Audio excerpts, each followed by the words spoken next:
When Barron Trump discovered the untold struggles of his school's janitor, he orchestrated a life-changing surprise that moved an entire community to tears.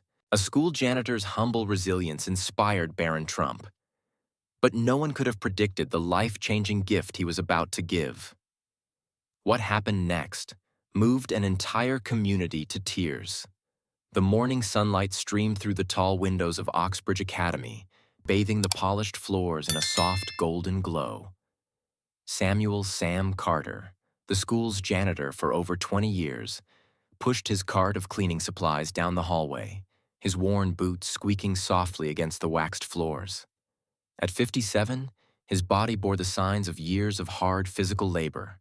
Calloused hands, a slight limp from an old injury, but his back remained straight, and his movements carried a quiet dignity. To the students of Oxbridge, Sam was more than just a janitor. He was the soul of the school. He was the one who fixed squeaky lockers, polished trophies in the display case, and found lost phones. But what truly endeared him to everyone was his unwavering kindness. No matter how busy he was, Sam always took the time to offer a word of encouragement or a reassuring smile. To many, it seemed as though nothing could break his spirit. What most didn't know, however, was how much Sam had endured.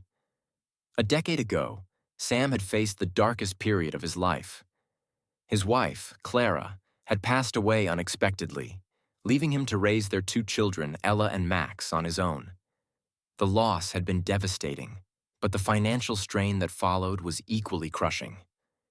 Medical bills piled up, and the family's modest home, a cozy white brick house with a porch and a garden where Clara had planted sunflowers every summer, was foreclosed on. Forced to move into a small rented apartment, Sam had worked tirelessly to keep his family afloat. Now, with Ella and Max grown and pursuing lives of their own, Sam lived alone in a room not far from the school. The white brick house remained a bittersweet memory, a place tied to both his happiest moments and his greatest heartbreak. One of the many students who had noticed Sam's quiet dedication was Barron Trump. At 18, Barron stood out at Oxbridge, not just because of his height and striking features, but because of his reserved demeanor. While others chattered in the hallways or debated in the cafeteria, Barron often observed from the sidelines, his thoughtful nature setting him apart. For Barron, the limelight that came with his family name was something to be avoided rather than embraced. But over the years, Barron had come to admire Sam. He had watched the janitor go about his work with a level of care and pride that many would reserve for far more glamorous jobs. There was something about Sam's quiet perseverance that resonated with Barron, who often felt the weight of expectations pressing down on him. It wasn't until one afternoon that Barron truly saw the depth of Sam's story. As he sat in the courtyard, sketching in his notebook, he overheard Sam speaking with one of the teachers, Ms. Randall. "Do you ever think about moving back to your old house?" Ms. Randall asked gently, her tone filled with concern. Sam paused, leaning on his mop. "Every day," he admitted, a wistful smile crossing his face. "It wasn't fancy, but it was ours. Clara loved that garden. She'd spend hours out there planting sunflowers. I always thought I'd find a way back, but some things just aren't meant to be." Barron's pencil froze mid-sketch. He watched as Sam straightened, picked up his bucket, and walked away. His shoulders just a little heavier than before. The words stuck with Barron, echoing in his mind long after Sam had disappeared down the hallway. Barron couldn't shake the image of Sam walking away, shoulders slumped under the invisible weight of years of sacrifice. That night, as he sat at his desk in his room, the memory lingered. Sam's quiet dignity had always impressed him, but now, knowing the heartbreak behind the janitor's calm exterior, Barron felt an urge to act. He tapped his pencil against a blank sheet of paper, thinking about what he could do. A simple thank you card or a gift didn't feel like enough. Sam didn't need token gestures. He needed something real, something life-changing. Then Barron remembered the house Sam had spoken about, the white brick home with the sunflowers. The seed of an idea began to take root. The next day, Barron approached Ms. Randall after class. Ms. Randall, can I ask you something? He began, his tone hesitant. Of course, Barron, she said, her kind eyes lighting up. What's on your mind? Barron hesitated, unsure how to phrase what he wanted to ask. Do you know where Sam's old house is? The one he lost? Ms. Randall's face softened. I do, she said quietly. It's not far from here. Why do you ask? Barron shifted on his feet, unsure if he should reveal his plan. But Ms. Randall's encouraging expression convinced him. I want to find a way to get it back for him, he admitted. He's done so much for everyone here, and I think it's time someone did something for him. Ms. Randall's eyes widened in surprise, but then a smile spread across her face. That's an incredibly thoughtful idea, Barron. It won't be easy, but if anyone can pull it off, I think you can. The first step was finding out who currently owned the house. Barron enlisted the help of his father's personal assistant, a resourceful woman named Jenna who had a knack for solving complicated problems. It's owned by a property management company now, Jenna told him after a day of digging. They're renting it out, but it's on their list of properties to sell. Barron's heart raced. If the house was up for sale, there was a chance to buy it back. But the price Jenna quoted made him hesitate. Even with his family's wealth, convincing his parents to spend money on a house for a school janitor would be a hard sell. Still, Barron was determined. He spent the next week quietly working on a proposal, outlining why the house should be purchased and how it could change Sam's life. When he finally approached his parents one evening, he was nervous, but resolute. What's this about, Barron? His father asked, setting aside a stack of papers. His mother looked on with curiosity. Barron explained everything. Sam's dedication to the school, his personal struggles, and the story of the house. When he finished, he added, He's one of the kindest, hardest working people I've ever met. I think he deserves this. For a moment, there was silence.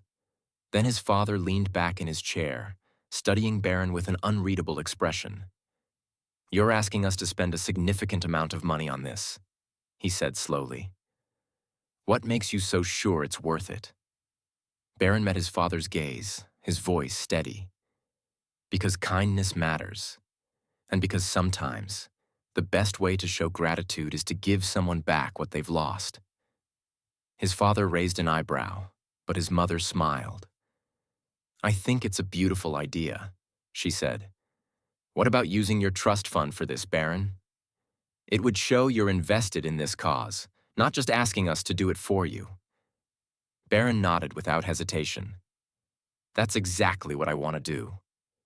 His father's stern expression softened. All right, he said. If this is what you want, I'll help you finalize the purchase. Over the next month, Barron worked tirelessly to bring his plan to life. He kept the project a secret, enlisting only a few trusted allies, including Ms. Randall and a group of students who admired Sam as much as he did. Together, they came up with a way to reveal the surprise: a school assembly. On the morning of the assembly, Sam went about his usual routine, unaware of what was happening. When the announcement came over the intercom, asking all staff and students to gather in the auditorium, he assumed it was another pep rally. He parked his cleaning cart in the corner and headed to the back of the room, where he always sat during assemblies.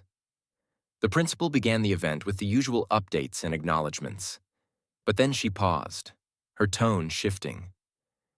Today, we're here to honor someone very special, she said. Someone who has been the heart of this school for many years. Samuel Carter, would you please come to the stage? Sam froze. The entire auditorium erupted into applause as students turned to look at him, cheering and clapping. Reluctantly, he stood, his face a mixture of confusion and embarrassment.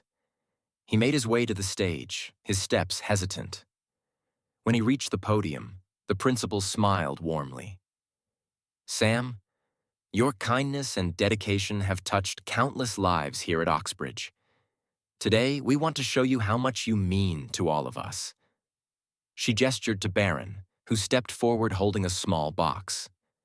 Sam's eyes widened in recognition, but he still didn't understand what was happening. Barron took the microphone.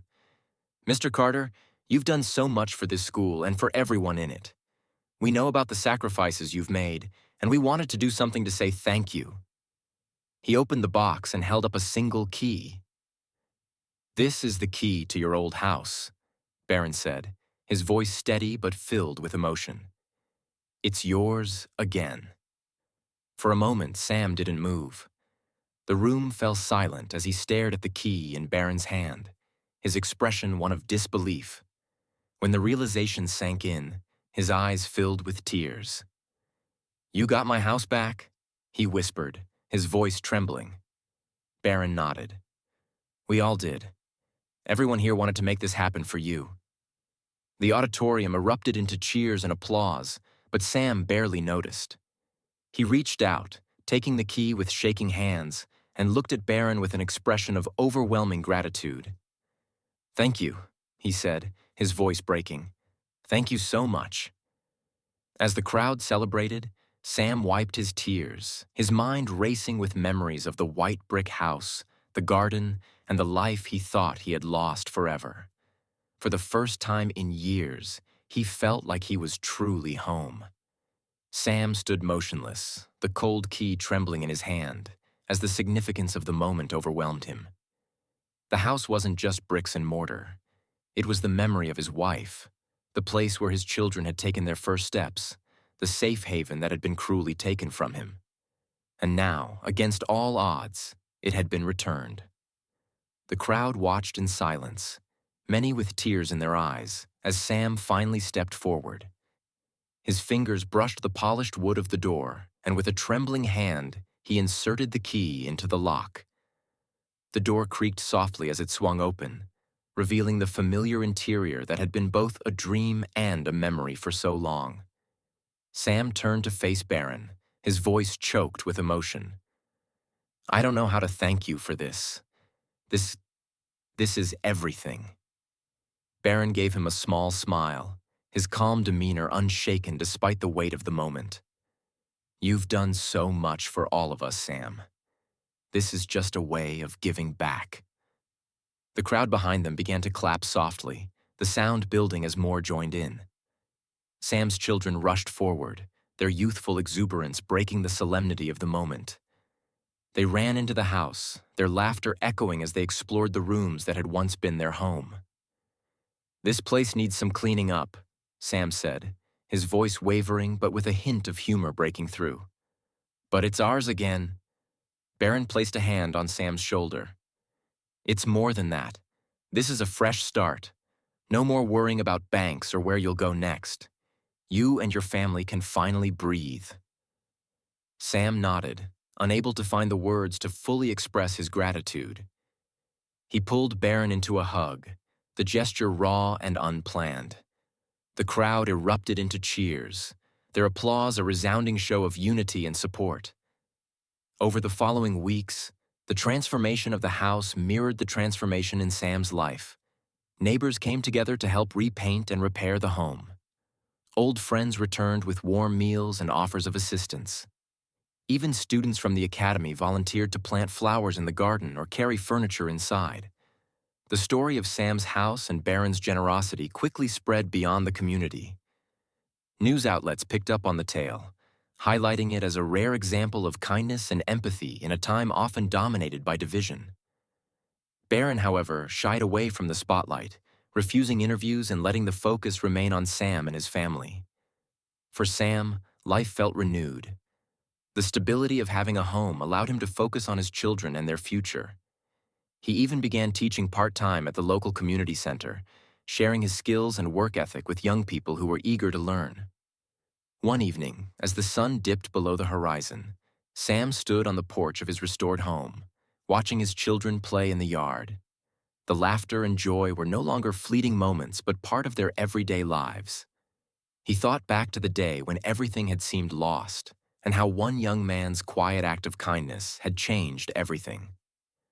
Barron had shown Sam, and the entire community, that sometimes the most profound changes come from those who see value in the people others might overlook.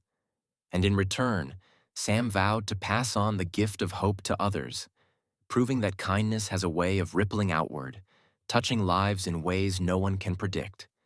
The house, once a symbol of loss, now stood as a beacon of second chances and the power of compassion. And for Sam, it wasn't just about having a roof over their heads again. It was about being reminded that even in the darkest moments, light can find its way back in through people who care enough to bring it.